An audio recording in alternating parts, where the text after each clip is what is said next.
Welcome to the Fast Friends framework. It's a mouthful. I call it F3 for short.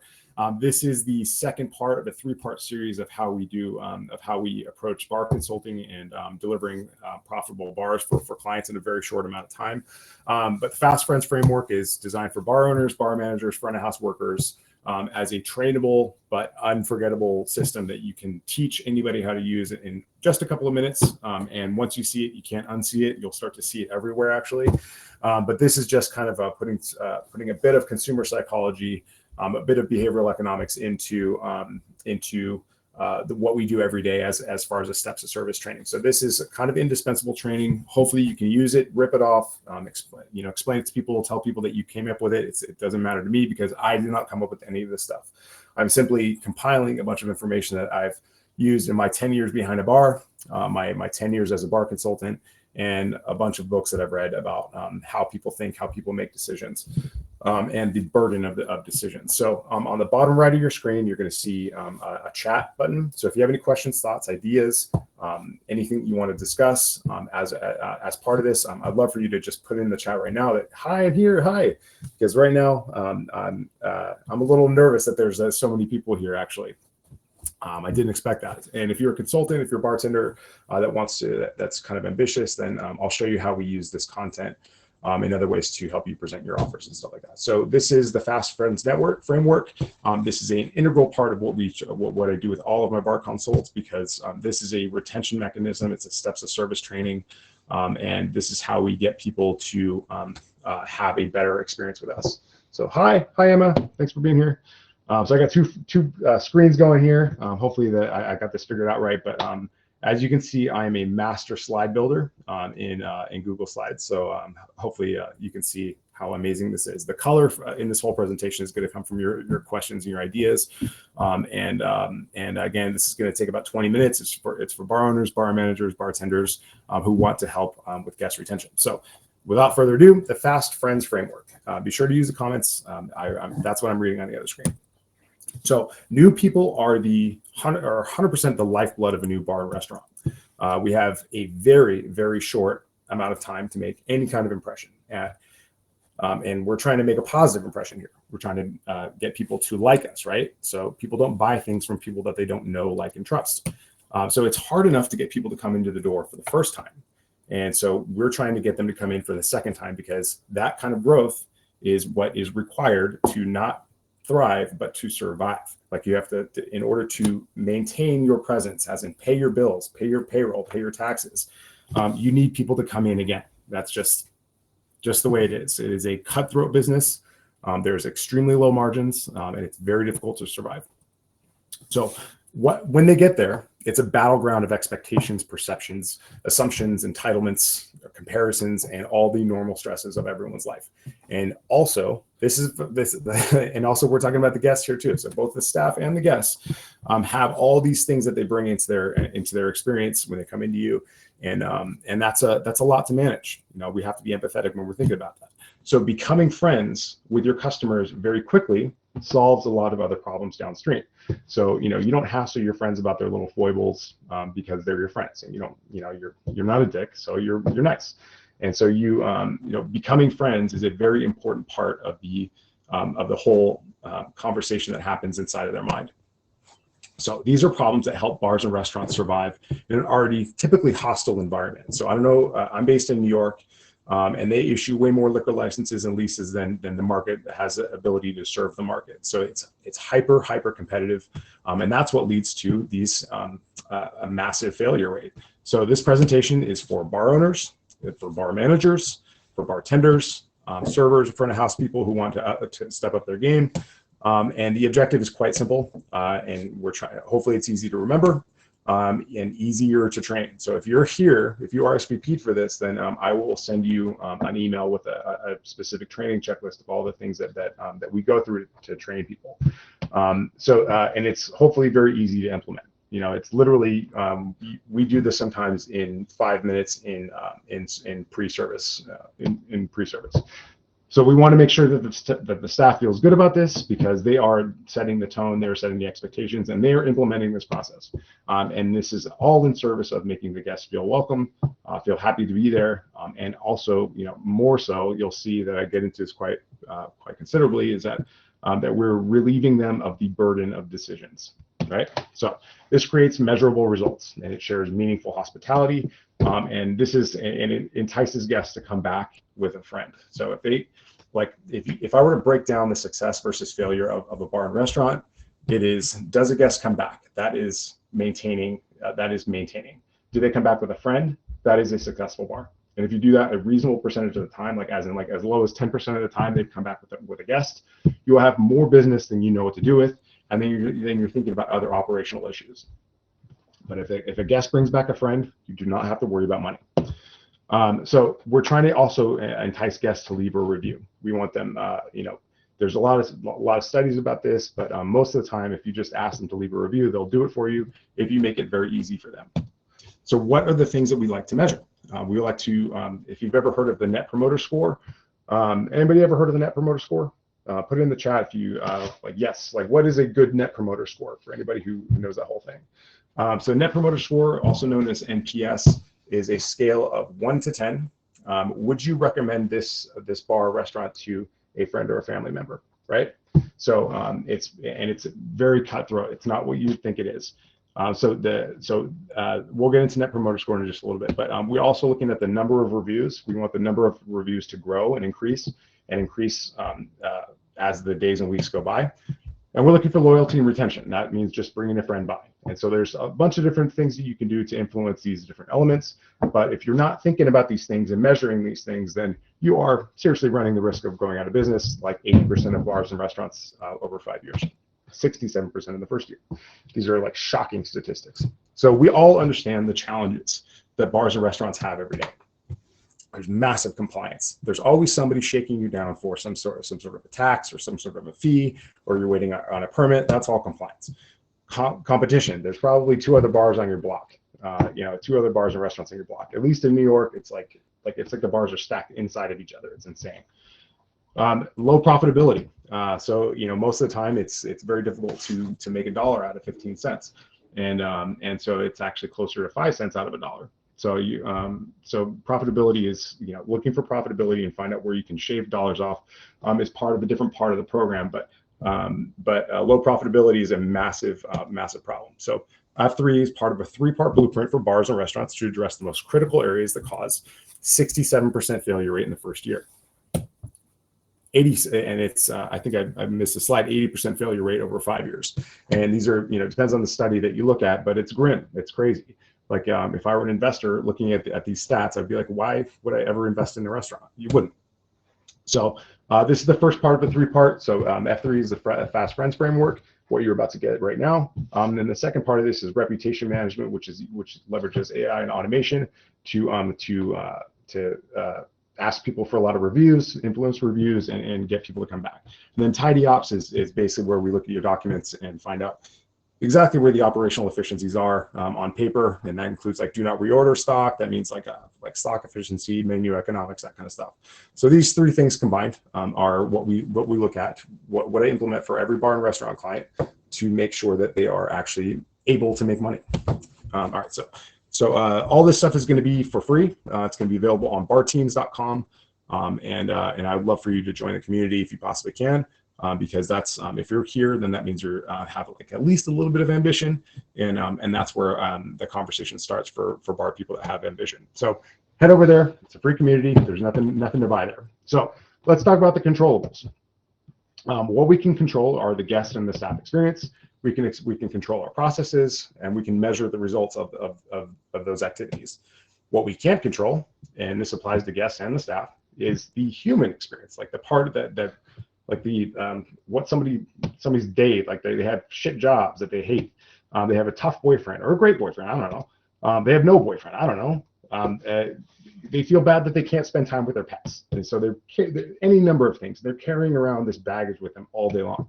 None of those things we can control, but that doesn't mean that they are going to stop bringing them to us every single day. So let's get into the framework. It is a process. It's a mindset. and it's all about decisions. So I obsess over decisions. Like, why would somebody decide to do A versus decide to do B? And what we're doing is like when you factor that into what the guest thinks about, then it becomes like this this rat's nest of information going on. They're thinking about, what am I going to eat?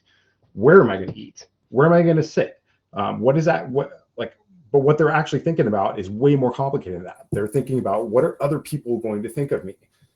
And we like to tell people that we don't care what other people think, but we absolutely 100% do. What will people think of me? I really want this to go well. If it's a date, if it's a business meeting, it's like, how will my decision to go here reflect on me? And will I get the raise that I'm looking for? Will I get the project that I'm looking for? Am I going to make enough money? Are my parents going to be proud of me? All this shit is happening underneath our thoughts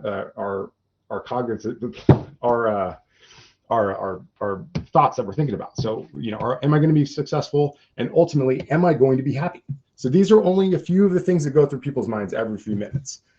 And most decisions made on a daily basis are in pursuit of the desired outcome of those questions. So it leads them to what they wear, how they act, where they go, and this includes your bar. So tens of thousands of decisions are made every single day. Like, by now, it's 1 o'clock Eastern time. And by now, we've already made around 10 to 15,000 decisions. What kind of shoes are you going to wear? Did I feed my dog? What headphones am I going to wear? Are my cameras plugged in right? And so, Google says that 35,000 decisions are made every single day. And that sounds exhausting, right? I mean, has anybody ever, write in the chat if you've ever experienced decision fatigue, where you're just like, I'm just like done with it. I do not want to decide anything anymore. Anybody? So anyways, it's extremely exhausting. Yes. And so what our job is if we are being very mindful and trying to deliver a superior service, which is the difference between success and failure, is what if we help them relieve themselves of the burden of having to make so many decisions? And it may seem like really simple, and it's because it is. That we are trying to make things as easy as possible for guests, but we don't think about a lot of things until we start to see it in other industries. Like if you're going to fly, for instance, then you see this all the time. If you're in very high-end restaurants, you see this all the time. If you're boarding a train in Tokyo, you see this a lot. So let's make it easy for the guests. Let's make it easy for the staff, and let's eliminate or simplify as many decisions as possible. This is known as decision architecture, or nudging, in the vernacular of behavioral economics. So there it is. I made a slide for that. Yeah. So understanding this kind of stuff helps with making faster decisions, better decisions, and easier decisions, which leads to better service, better perception, and better experience overall for guests and for the staff.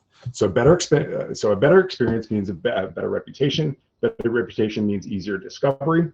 Easier discovery means one less decision. So less decisions equal better service, and then it kind of just feeds on itself and feeds on itself. So this is a search for bars and restaurants near me. And I don't want to get too much into digital marketing because this is more about perception analytics. But so what we're doing is we're saying, find the bars near me. Now, Amazon has trained us on how to make decisions, right? This is sometimes referred to as the Amazon effect. And so what happens is we see all these things that are near me. These are all the dots near my house. But if you notice up here, I searched for bars near me. And then it says, here are the places that Google has decided are relevant to me, right? And so it's decided that they're relevant because of the number of reviews and the star ratings. So what is this? This is the first impression that you get that is received of your bar. So if you think them walking into your bar, seeing you make drinks, smelling the lemon juice in the air is the first impression, it's not. They've already decided how they are going to perceive your bar based on co-opting other people's decisions. And the way that other people do that is with star ratings, reviews, and number of reviews, right? Sounds obtuse, sounds shitty, but that is 100% the way it is. That is how people make decisions now. So by the time they see you, they've already decided whether they like you or not, right? And here's a different view. I forget why I put this in here. Yeah, this is actually closer to my house, but this is the desktop version of the same search, and it gave me a different result. And so this is part of why the reputation management piece of this matters, because we're trying to intervene into the first decision, which is where am I supposed to go. So reviews are super good. It doesn't matter if you're Michelin starred or if you are a dumpy dive bar down the corner. Reviews are absolutely essential. It's just, I didn't make the rules, but this is how people make decisions now. So if you're not cultivating and soliciting reviews for your bar or restaurant, you are absolutely playing the wrong game. So the holy grail, getting back to the Fast Friends framework, the holy grail of this whole thing is to get a return guest, is to get somebody to come back. And then we also want them to bring a guest back. So sometimes that means incentivizing, or a more passive, more organic way to do it is to just subtly nudge them into like, hey, we hope to see you again next time, and we'll buy you a drink if you bring a friend, something like that. I don't know. We'll talk about offers in a little bit. But this creates the beloved and elusive flywheel. So this is not my idea. I did not create this graphic, but the flywheel is a common understood business term for a thing that it's like cold fusion for bars and restaurants. So it generates more energy than the inputs, and the output is profit, right? So we're trying to attract new people, and we're trying to attract strangers. We're trying to turn them into prospects, or in our case, we're trying to turn them into people that would consider coming to see us. And so we engage them, and then they become customers, and then we delight them with what I'm about to show you. And then that creates promoters. Promoters on the Net Promoter Score are anybody that's a 9 or a 10. Just going back to the Net Promoter Score, if it's a 9 or a 10, that is a promoter. That is somebody who is rapidly for you, and they want to help you succeed, and they want to tell their friends and bring people. Those are the relationships that you cultivate, and that's where we want to be with the Fast Friends framework. Anybody who's a 7 or 8, they're neutral. You want to try to get them to be 9s or 10s, but they're neutral. They're not going to promote your brand. Anybody who's below that is service recovery, as in like you fucked up or something happened, and you need to recover that relationship. And that is anything below a 7, by the way. So the stakes are really high. So what we're trying to do is we're trying to create this flywheel of attract, engage, and delight, and that helps them make a decision, or that relieves them of the decision of whether or not they bring a friend the next time. So let's get there. There are 2 times at bars. There's peak and there's off peak, and the principles are pretty much the same, except for the feeling is a little bit different, and a little bit abbreviated. So peak is going to have a lot more urgency and scarcity. And then off peak is going to have relationships, is going to be more about developing relationships and giving rewards. Peak framework is just an abbreviation of the off peak framework. So in part 2 of this training, this is only half of it, but I'm going to give you the stuff that you need to start doing this today. But part 2 of this is going to be about how we handle on peak, how we implement this framework on peak, and also how you implement this with your team.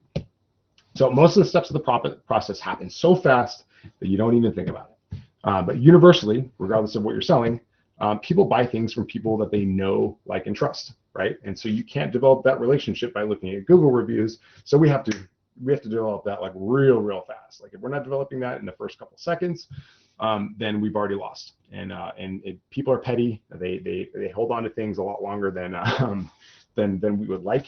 And so we have to develop that positive rapport very, very quickly. And here's how to do it. So you don't have to have all 3 things, know, like, and trust, but it really, really helps. So they have to know you to know that you exist to buy something from you. They have to like you. They will buy something from you if they don't like you, but it has to be like probably something that will save their life. So how do you create that in a few seconds? It seems simple, but it's often overlooked. And in my experience, doing 10 to 15, maybe 20 bar consults a year, this steps of training, this type of steps of service is rarely ever trained, if ever, and it's almost never retrained. But none of this works if you don't care. So that goes into like hiring and finding people who actually give a shit. But step 1 of the Fast Friends framework is make eye contact, wave, smile, say hi. Hi. Literally wave your hand like this. What happens when you wave your hand? You're drawing attention to yourself, right? And so that means that person is giving you their attention. And when they're not, and if that person is giving you their attention, then they're not thinking about the numerous distractions around it. They're not thinking, where am I supposed to go? because they know that you're going to go, and because you're smiling, you're waving. There's somebody that you're building trust. It seems so simple, but literally, smile and wave, even if you don't think they can see it, or even if you know they can't hear you. And so why is this a second impression? That is like literally when they walk in the door, that's probably the second impression that they're going to have. It's just as important as the first, like with the first impression, which is the Google reviews, that earn their way into the first part of the conversation where they walk through the door. An important note about this is that everything that happens outside of the door is a marketing conversation. Getting them to walk inside of the door is a marketing conversation. Once they walk through that door, it is a sales conversation. And so this is why it's very important to cultivate the second impression. And so like they've looked at their phone, they've decided where they're going to go, or their friend said, meet us here. And then when they walk in the door and they see somebody who's smiling at them, waving at them, which affirms their decision that they made a right decision. I don't know why that's in there again. So what we've done here is we've created a destination within the destination. And this removes uncertainty. Like, where am I supposed to be? Am I supposed to be here? Where am I supposed to go? Who am I here to see? What am I here to do? So if their friends aren't there, then it gives them a reason to be there. Otherwise, they would turn around and wait for their friends or do something else. It's uncertain. The second step of the Fast Friends framework is pointing and calling.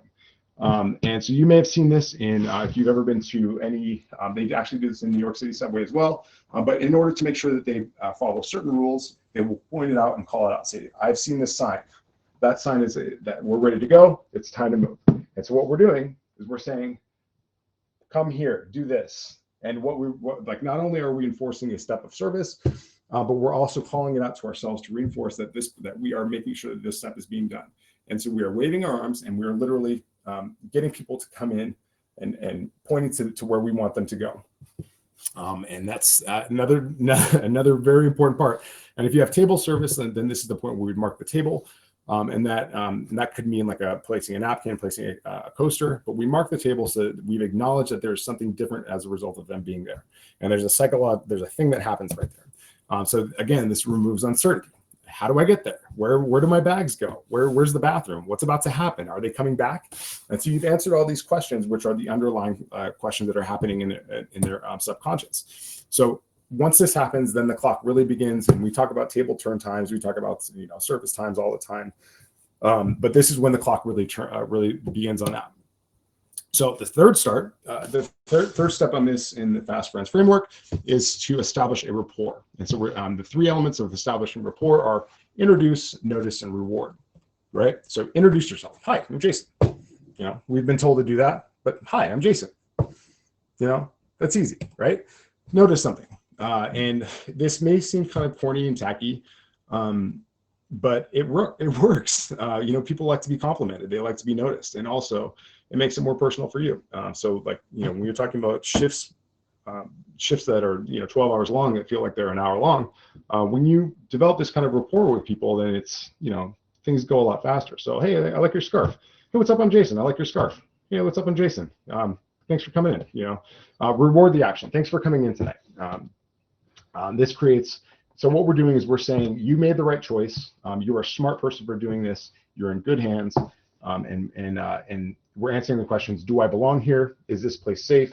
Is this going to be fun? Will my date or friend be impressed? Right. And then step 4 is to become the trusted guide. Now, this is when things get really nasty. This is when, if you're off peak, again, all of this is based on off peak. So this is when you ask a question. You're like, hey, what have you heard about this? Or how did you hear about us? How did you find this? What's your vision for tonight? What do you want to happen? You can ask any kind of variation of those questions, but what you're really trying to tease out of them is what are their expectations, and that'll give you a very good indication on how to meet them or how to align their expectations with the service offering that you're giving. So the next part of this is give and show, which starts with reciprocity, which explains reciprocity. So reciprocity is the subtle feeling that you owe somebody something, that you want to give something back to somebody. So this is why when you walk into a hotel room, or if you walk into if you walk into a car lot, they'll give you a bottle of water, right? And so what this does is it makes them want to, you feel like you owe them something, like as in you've been given something and that it's time to reciprocate. But first, let's just talk about really quickly what we're selling. Are we selling menu cocktails? Are we selling food? Are we selling merch? What are we selling, right? What are we selling really? Not stuff, experiences, right? So let's assume that, that the thing that we want to sell is a profitable, predictable, unique menu cocktail, right? Let's say that we're not necessarily a temple of mixology, but let's say that we've done the math on our drinks and we want to sell them because we know that they're profitable. So we're not going off script. We're not going into the wild and start and pouring, chartreuse swizzles at the same price as our menu cocktails. We're selling menu cocktails because we know that they're profitable. We know that they're what makes us us, and that's what we want to sell. So what you do is we have to it's embarrassing that I have to say this, but a lot of times when I go into a bar restaurant, they haven't even considered the guest perspective when looking at the menu. So a couple things here are, is it scannable? Can you see the words clearly? Because oftentimes when people walk through the door, they already know what they want or what type of thing that they want. So some people are like, I want a margarita or I want a Manhattan, something that's something that they already know about. And so can they see the menu without glasses? Is there enough light to read? Is it short enough to read in less than 5 minutes? Probably less than 3 minutes, actually. Are you switching things up with font sizes, features, and frames? And does the language make the guests feel smart, right? So I used to work on a menu that had 60 different drinks on it. Each had ingredients that the guests had no idea what to do, and it was so dark in there that they, even with a candle, they couldn't tell what it was, and so they pulled out their phone and had the thing. And so they had to dig through 10 pages, double-sided, to pick out what they wanted. And what do you think that does to our turn time? What do you think that does to the bartender who has to memorize 60 cocktails with 10 ingredients each? So it's, you can understand that was a temple of mixology, but it was very difficult for the guests. So giving means that we're doing some sort of an amuse or some sort of an offering that costs us. It's also known as an amuse bouche or an SFN, something for nothing. Just something, something that you're offering them, something that they feel that they have a responsibility to you at that point. And that's not mean, it's not weird. We're just saying, here's something for nothing. Now, a creative way that we've done this in the past is that we've used DNR stock. That means do not reorder. And what that ends up, so we'll look at a client's PMix, we'll look at their backbar inventory, and we'll see, this is just not selling, it's just not working. How are we going to monetize this? And then we'll make a cocktail out of the DNR stock, then turn that into an amuse that we deliver to the table, something for nothing. So, and we're talking about an ounce, like a 1 ounce cocktail, just a tasting. And then the master of this is Dead Rabbit. Also, if you ever been to a barber shop or a salon, if you're waiting to go online, somebody will give you, they'll give you a card. They'll say, here's my card. We'll see you in just a minute. Even that, just receiving a card will give somebody a sense of responsibility to reciprocate. And then also if you have if you have a kitchen, then maybe a little snack, just like a little ramekin full of something else, just to stimulate an appetite. But this does a couple different things. It's like, surprise, I brought you something without you having to ask. Dead Rabbit, again, is like the master of this. And then you've given without any sort of expectation of return. And the guest will have a sense of urgency to give something back. And so this changes the dynamics, this changes the tone and psychology of the conversation, and it makes things much, much more favorable. And this makes it much more likely that the guest is going to have a positive experience because you've already delivered on something when they haven't even asked for anything. So you've demonstrated your ability to meet their needs. You've scratched the most immediate itch when they thought they were going to have to wait. This is also a great way to monetize stock that you can't sell. All right, so showing means asking permission. May I show you something, or do you already know what you want? And what I'm talking about is literally taking the menu and saying, taking the menu and showing them the menu, saying, hey, would you, is this something that you would like? And so I'm asking permission, hey, can I show you something that we really like here? And then get it eye level, right? If you're looking at my camera, and then you just read off the ingredients and show them what they are. So you're including them into the conversation. So you're pointing and calling out any kind of indicators, anything that you think that they might like, and then you're connecting them with understood concepts. Now, this is a whole other thing in itself. I like to build menus that are already understood, because I'm not trying to create temples of mixology. I'm trying to create community destinations. Big difference. And so what I like to do is I like to hold the menu. I like to show them, be like, hey, here's a Manhattan. This is like our Manhattan. This is like our margarita. This is like our mule. This is like our spritz, and literally show them what we have that makes sense for what they may have already wanted. Now, this could be a very far distant cousin of what they actually wanted, but making that verbal connection between what they may have already wanted, then walking them through that is a very, very powerful thing, especially when you combine it with the Sullivan nod. You ever seen the Sullivan nod? Who knows what the Sullivan nod is? Take a sip of water here.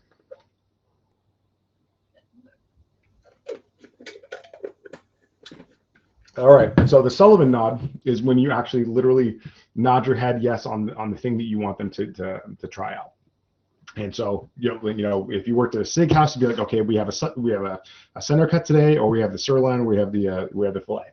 When you put the emphasis on and the yes up and down nod on the Sullivan nod for the center cut, then that is what it is. Then that is what people will influence their decision. So in review, the 4 biggest steps are: make eye contact, wave and say hi, point and call, like literally point to what you want people to do and they will do it. Introduce, notice, reward, and then be a trusted guide where you're walking them through that. So in the next part, we're going to talk about what happens when it gets busy, and then part 2 of this training, we're going to talk about implementation, and all this is going to be available on Bar Teams. And then the next presentation is going to be the 5 reasons that bars suck at marketing and how to fix it, which is going to be on March 6th. But that's it for today. I hope that this has been interesting, and I hope that you've gotten some value out of this. Again, I'm going to package this up and bundle it up onto barteams.com absolutely for free. I really hope that you can sign up for barteams.com, and I hope that this has been valuable. If you have any questions, I'll stick around for a couple minutes. Otherwise, I hope you've had a wonderful day, and I hope the rest of your day is even more amazing. All right, thanks.